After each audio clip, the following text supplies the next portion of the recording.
Project 3.2.2 of CHUMP, Program EEPROM, demonstrates successful burning of 4-bit CHUMP programs to EEPROM ICs. It also shows a successful reading of the programs using a 7-segment dual display. The AT28C16 IC is a 2K by 8-bit parallel electronically erasable read-only memory, or EEPROM, IC. EEPROM is a type of non-volatile memory used in computers, usually integrated with microcontrollers such as the Atmega 328, or as a separate chip such as the AT28C16. This IC in specific has 11 address lines, 8 I/O lines, and 3 different enable pins that are active low. Some features that make the AT28C16 a good option for the CHUMP are its CMOS and TTL compatible I/O and address pins, its low current draw of around 30 milliamps while active, and 10 to the 4 to 10 to the 5 read cycles with 10 years of data retention. The 11 address lines allow for 2 to the 11 bytes to be stored in EEPROM. Each CHUMP program is 2 to the 4 bytes. Therefore, 2 to the 7 programs can be stored to EEPROM. Paging allows ACEs to access this extra memory.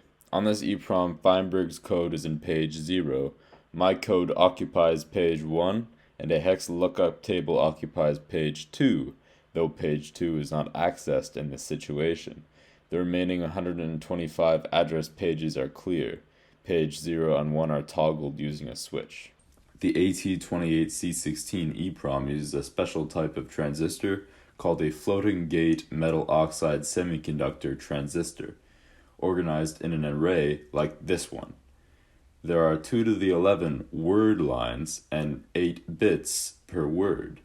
Thus, each address in the EEPROM corresponds to a word and a bit, creating 2K by 8 or 16K memory locations. To burn the AT28C16, I/O pins 0 to 7 and address pins 0 to 4 are connected to an Arduino Nano.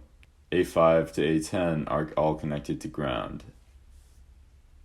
A0 to 3 are the program address lines, and A4 is used to switch between page 0 and 1. The AT28C16 has a self-timed byte-write cycle that cannot exceed 200 microseconds. The cycle begins by pulling write enable low. When the write enable is on a falling edge, the address lines are latched, and when the write enable goes high, the data lines are latched. Here's Feinberg's code, and now I will single step through it. So address 0, 82, read 2, that's correct. And then address 2, load it, and that's just 10, correct. And it all seems to check out.